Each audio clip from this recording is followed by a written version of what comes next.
गुरुवार को कांग्रेस के राज्यसभा सांसद दीपेंद्र हुड्डा ने प्रेस कॉन्फ्रेंस कर केंद्र व प्रदेश सरकार पर जमकर निशाना साधा।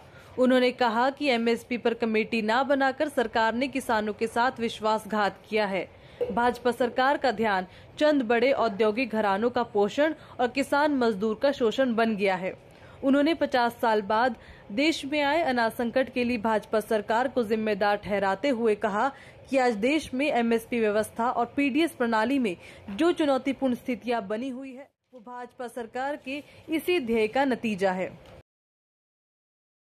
किसान मजदूर से और साथ साथ कहीं ना कहीं बड़े औद्योगिक घरानों से भी, इसीलिए आपके मध्य में जो आज परिस्थिति बनी है देश की एमएसपी, प्रोक्योरमेंट और पीडीएस व्यवस्था को लेकर जो देश के सामने एक बहुत चुनौतीपूर्ण परिस्थितियां बनी हैं, उनके बारे में हम आपको बताना चाहेंगे, सरकार से जवाब मांगना चाहेंगे। भारतीय जनता पार्टी सरकार एक नारे से चल रही है। बीजेपी सरकार चंद बड़े औद्योगिक घरानों का पोषण और किसान मजदूर का शोषण, ये इनका ध्येय बन गया है। कुछ बड़े औद्योगिक घरानों का पोषण और किसान मजदूर का शोषण, एमएसपी व्यवस्था और पीडीएस प्रणाली में जो आज ये चुनौतीपूर्ण परिस्थिति बनी है, ये इसी इनका जो ध्येय है उसका नतीजा है। दीपेंद्र हुड्डा ने सरकार से मांग की है कि किसान आंदोलन के दौरान किसानों के साथ हुए समझौते के मुताबिक तुरंत एमएसपी कमेटी का गठन हो और सरकार मौजूदा अनाज संकट के संबंध में खरीद, पीडीएस, गेहूं निर्यात पर श्वेत पत्र जारी कर बताए कि किस किस को मुनाफा पहुंचा है। देखो, मैं उन पर नमक छिड़का है, बल्कि उससे पहले क्या हुआ, संयुक्त किसान मोर्चा के साथ सरकार का एक समझौता हुआ किसान आंदोलन के साथ कि एक कमेटी बनेगी एमएसपी के लिए। हम उस कमेटी का इंतजार कर रहे हैं। पिछले पूरे सेशन में हम पूछ रहे थे, तोमर साहब से मैंने स्वयं पूछा था कमेटी कब आएगी, कमेटी की बातचीत चल रही है, कमेटी बनेगी। अब 28 मार्च को एक संजय अग्रवाल, सचिव कृषि कल्याण मंत्रालय, भारत सरकार, नई दिल्ली, उनका टेलीफोन गया संयुक्त किसान मोर्चा के पास और उसमें कहा कि मौखिक रूप से कि आप 2-3 नाम दे दीजिए। इन्होंने पूछा, किसान मोर्चा ने, कि इस कमेटी का टर्म्स ऑफ रेफरेंस क्या रहेगा, इस कमेटी में संयुक्त किसान मोर्चा के अलावा किन संगठनों, व्यक्ति, पदाधिकारी को शामिल कराया जाएगा, कमेटी के अध्यक्ष कौन होंगे, इसकी कार्यप्रणाली क्या होगी। 5 प्रश्न पूछे उन्होंने। मैंने आज उनसे बात करी, कमेटी को अपनी रिपोर्ट देने के लिए कितना समय मिलेगा, क्या कमेटी की सिफारिश सरकार मानेगी।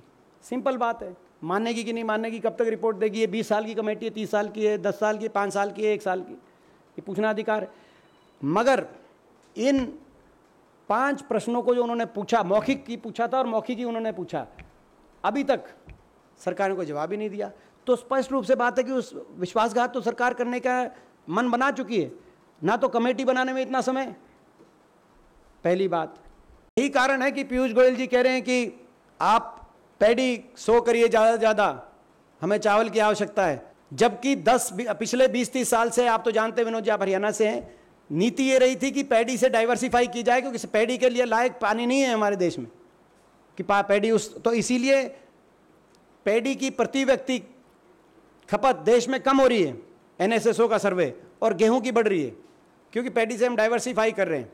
मगर अब सरकार ने ऐसी स्थिति पैदा कर दी, ऐसा अनाज संकट आ गया देश के सामने कि सरकार को अब पैडी को ज़्यादा सोइंग के लिए अपनी जो 20-30 साल की एक ट्राइड एंड टेस्टेड पॉलिसी थी, उसके विपरीत सरकार को जाना पड़ रहा है। तो दुर्भाग्य की परिस्थिति है। अनाज संकट के लिए जिम्मेदार पूर्णतः सरकार है, केंद्र सरकार है, और इनकी एमएसपी और पीडीएस, ये जो प्रणाली, ये एक दिन में प्रणाली नहीं बनी। ये प्रणाली दशकों के बाद धीरे धीरे ये प्रणाली देश में बनी। मंडी व्यवस्था देश में दशकों के बाद मंडी व्यवस्था बनी।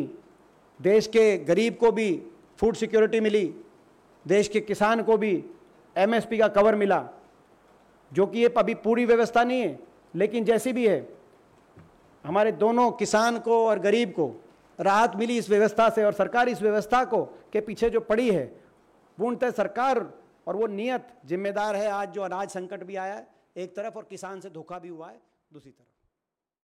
इसके साथ ही संयुक्त किसान मोर्चा द्वारा 18 जुलाई से 31 जुलाई तक पूरे देश में विश्वासघात सेमिनार किया जा रहा है, जिसका पूर्ण नैतिक समर्थन दीपेंद्र हुड्डा ने करने का आह्वान किया। था इस बार भार प्राइस था अंतर्राष्ट्रीय बाजार में, तो भाव तो बढ़ा नहीं, मगर क्या बढ़ गया? खर्चा बढ़ गया। डीजल लगभग दुगना हो गया, फर्टिलाइजर लगभग दुगना हो गया, किसान का खर्चा बढ़ गया, किसान का भाव बढ़ा नहीं, किसान का कर्जा बढ़ गया। और ऐसी परिस्थिति में ये जुमला साबित हो गया आमदनी दुगने करने वाला वायदा। और इसीलिए आपने देखा होगा अब ये इस वायदे की बात करना ही छोड़ गए। कोई इनका नेता का कोई स्टेटमेंट दिखा दो, भाजपा के किसी नेता की स्टेटमेंट जिन्होंने आमदनी दुगना, किसान की आमदनी दुगने की स्टेटमेंट 22 में दी हो। 21 तक देते थे, 22 तक ये भूल गए।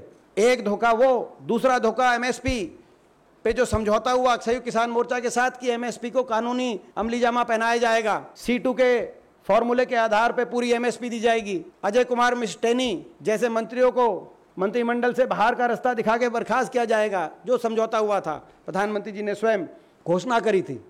लेकिन वो दूसरा धोखा, इतने बड़े बड़े विश्वासघात के जख्म किसान के पीठ में देना काफ़ी नहीं थे कि उन विश्वासघात के जख्मों पे अब नमक भी छिड़का जा रहा है। और इसीलिए हम सरकार से कहना चाहते हैं कि तुरंत एमएसपी की कमेटी का गठन हो, जो संयुक्त किसान मोर्चा से आपका जो समझौता था। सरकार आज के इस अनाज संकट पे एक वाइट पेपर सरकार दे, घोषित करे कि किस के पास मुनाफा पहुंचा। एक गेहूं के एक्सपोर्ट का 10 मिलियन टन से ज़्यादा गेहूं देश से बाहर क्यों जाना पड़ा। आज उन्हीं के मुख्यमंत्री कह रहे हैं कि हमारे प्रदेश में गेहूं दो। योगी जी कह रहे हैं, शिवराज जी कह रहे हैं, गुजरात के मुख्यमंत्री कह रहे हैं 10-10 प्रदेशों का गेहूं का आपने स्टॉक जो है गेहूं की जो क्वांटिटी जाती थी उसमें आपको कटौती करनी पड़ी। तो मांग करते व्हाइट पेपर आए प्रोक्योरमेंट पे, पीडीएस पे, और साथ में संयुक्त किसान मोर्चा से और किसान आंदोलन से जो एमएसपी की लीगल गारंटी की जो का समझौता था उसके अनुसार कमेटी गठित हो, एमएसपी के को लीगल अमली जाना पहनाया जाए। और जब तक ये नहीं होता हम देश के किसान के साथ हैं। 18 जुलाई पार्लियामेंट सेशन संसद सत्र जब से शुरू हो रहा है, संयुक्त किसान मोर्चा 18 से 31 तक पूरे देश में विश्वासघात सेमिनार कर रहा है। हमारा पूरा नैतिक समर्थन उनके विश्वासघात सेमिनार्स को भी रहेगा, किसान आंदोलन को भी रहेगा, किसान की मांगों को भी रहेगा।